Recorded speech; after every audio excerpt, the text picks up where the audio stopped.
Uyu mugabo akomoka mu muryango w'abana 13, akaba ari umwana wa 12, ariko mu buryo yavutsemo bwari uburyo bugoye. Yavutse bamaze gufata imyanzuro, abaganga bafashe imyanzuro, ise nawe yafashe imyanzuro, asinyira ko uyu mwana agomba gupfa. Uyu mugabo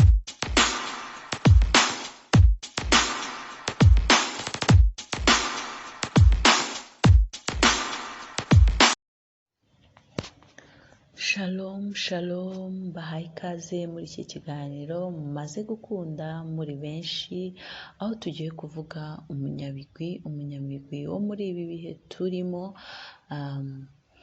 Rero ndabaha ikaze, ntimucikwe, njye tugiye kubana, ndi Wisdom nk'uko mumaze kubimenyera. Uyu mugabo rero avuga mu muryango w'abana 13, n'umwana wa 12.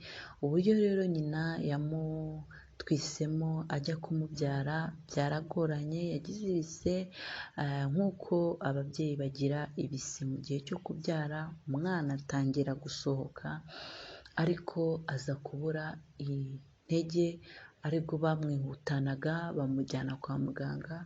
Aho bamugejeje ku bitaro bya mbere babona ko nta kintu bari bushobore kumufasha, bamwohereza ku bindi bitaro. Rero bageze ku bindi bitaro, abaganga babonye uburyo umubyeyi ameze n'umwana, babona ko batari bubashe kurokora abantu babiri bose.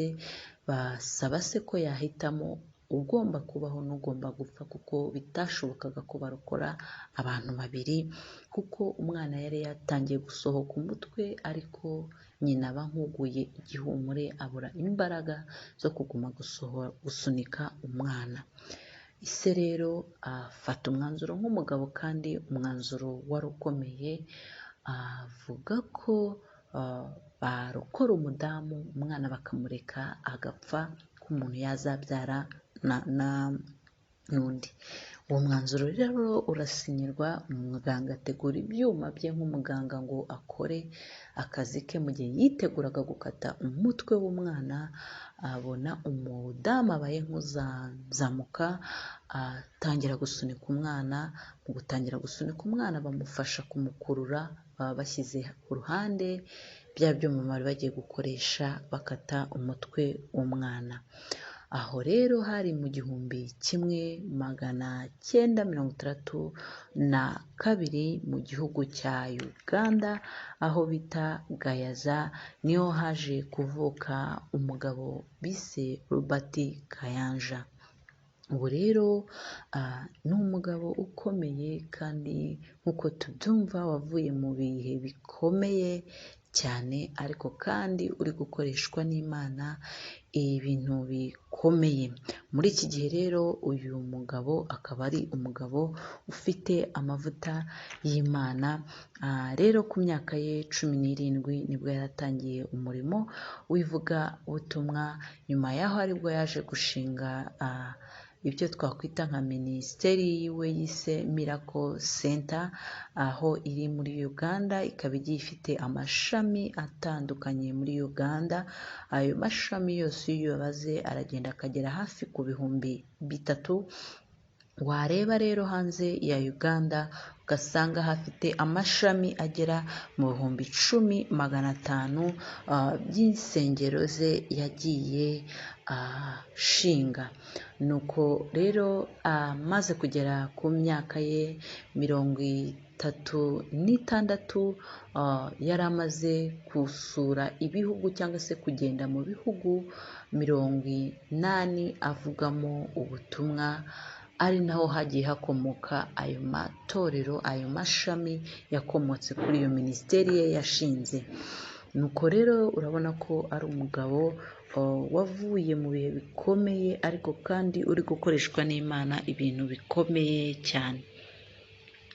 Uyu mugabo rero yakomeje kugenda akorera Imana, kandi no muri iki gihe akomeje kugenda akorera Imana mu buryo butangaje kandi bukomeye, aho yigeze gukora igiterane yise iminsi 77 aricyo bita seven days of glory, ariho yakoreyemo ibimenyetso n'ibitangaza bikoreshejwe n'Imana. Ukabona ko nk'uko twabivuze mu biganiro byacu tugenda tuvuga ku banyabigwi, abantu bakomeye, abantu bagiye bakorana n'Imana ibintu bikomeye bakoreshejwe n'Imana. Ukabona ko niba twaravuze kuri ba Daniel tukavuga kuri Aburahamu uburyo Imana yabakoresheje mu gihe cyabo, tuje kuvuga no kuri Robert Kayanja, kugira ngo n'uwo muri ibi bihe byacu twumve ko ya Mana ya kera ariyo Mana y'uyu munsi, ariyo yakoresheje bariya natwe yadukoresha, kandi bitwongerera n'imbaraga n'icyizere ko hakiri icyizere ko natwe Imana yadukoresha, ko hari ibyahinduka. Rero muri icyo giterane habayemo ibintu bitangaje, hagaragayemo imbaraga z'Imana zikomeye, kandi ukabona ko n'uyu mugabo iyo ahagaze si we uba uhagaze, ahubwo ni nk'Imana ibimuteye guhagarara, kuko nko muri iyo minsi 77 yashoboye kuyimara buri munsi ahagararira amasaha 8 atarananirwa, ataricara, ubona ko agifite imbaraga z'Imana. Hakirirwamo abantu bakira amakanseri, abantu barabohoka, abantu babona Imana mu bundi buryo. Kandi uyu mugabo bitewe n'uburyo yavutsemo, nk'uko twatangiye tubivuga, ni umugabo wavutse mu buryo bugoye. Rero ni n'umugabo uhora witeguye ku isaha n'isaha igitangaza cyakoreka, kuko ni umugabo wavutse bamaze kumukatira gupfa, ariko urupfu ruhinduka ubuzima. Rero nawe ahora yiteguye ko igitangaza cyakoreka, ko Imana hari icyo yakora muri uwo mwanya. Rero hano navuga nanjye nasengeramo, twaboneramo icyifuzo nuko natwe twagira icyo cyizere, kuko iyo ubayeho wizera ko igitangaza cyakoreka, niyo ugeze mu bibazo amaso yawe ntuyahanga ikibazo, ahubwo uyahanga igitangaza gishobora kuboneka muri uwo mwanya w'ikibazo. Rero nanjye ndakubwira ngo wihange amaso ikibazo uri gucamo nonaha, ahubwo uhanga amaso igitangaza gishobora kuboneka icyo kibazo kiriho. Nuko rero uyu mugabo akomeje kugenda akorera Imana mu buryo butangaje kandi bukomeye. Igihe kimwe rero nibwo haje umudamu wagenderaga ku mbago yunamye, ubona ko abimaranye igihe kandi byananiranye. Uyu mugabo aramusengera, hamwe n'Imana ikoresha uyu mugabo, ikoresha Robert Kayanja. Uyu mudamu ati imbago, agenda neza, kandi n'ibitangaza byakunze gukoreka cyane. Abantu bagendera mu tugare bakabasengera, Robert akamusengera, agahaguruka akagenda neza, biturutse ku mbaraga z'Imana. Aha turi kuvuga ku mbaraga z'Imana, ntabwo turi kuvuga ku mbaraga z'umuntu, kuko nta muntu wabasha gukiza undi atabikoreshejwe n'Imana. Noneho rero ikindi kintu cyaje kubaho gisa nkaho gitangaje, kandi koko kiratangaje. Habayeho igihe kimwe, wari umunsi umwe, uyu mugabo ashyingira imiryango igera kuri 200 umunsi umwe, bakorera ubukwe umunsi umwe, abasengera bose arabashyingira mu masaha 6, biba birarangiye. Rero mu by'ukuri ni ikintu cyiza, kuko tuzi neza ko Satani bukora burwanya ntabwo yishimira ko abantu babana badasezeranye, kuko aba azi ibyo agiye kubateza aciye muri uko kudasezerana. Kuko iyo mwasezeranye imbere y'Imana, Imana ibaha umugisha, ikabaha n'uburinzi. Ariko iyo mutasezeranye, hari ibyo Satani yuririramo, kandi nawe bigakurikirana abana banyu. Rero ni ikintu cyiza cyabayeho uyu mugabo yakoze akoreshejwe n'Imana.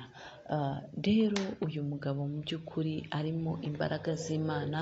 Icyo ho navugaho rwose, we ntiyigeze acika intege. No muri ibi bihe bya COVID, we yakomeje kuba yakora. Muribuka COVID itangira ko ibiterane banabihagaritse n'ingendo zigahagarara, ariko we igiterane ntikigeze gihagarara.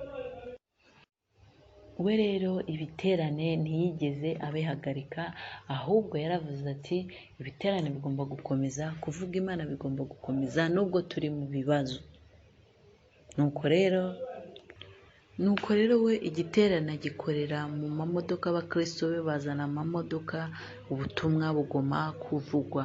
Rero urabona ko afite umuhate n'ishyaka byo gukorera Imana, kandi ubona ko ari umugabo wagiye utumirwa n'abantu bakomeye harimo n'umukuru w'igihugu cya Uganda ariho uyu mugabo akomoka ari naho akorera. Rero icyo navuga mu by'ukuri urabona ko ari umugabo wamenye inzira yavuyemo ko zari zigoye, amenya neza ko icyatumye abaho ari uko akora icyo Imana yamurokoreye. Nawe rero nanjye twibwira ni uko iyi nkuru icyo yadusigira, inama yadusigira ni uko icyatumye ubaho, kuko mu kuvuka kwawe hari abandi mwavukiye umunsi umwe bapfuye, hari abandi batameze neza, hari abandi badafite imbaraga nk'izo ufite. Ni ukugira ngo icyo ufite ubu ugikorere she ukorera Imana.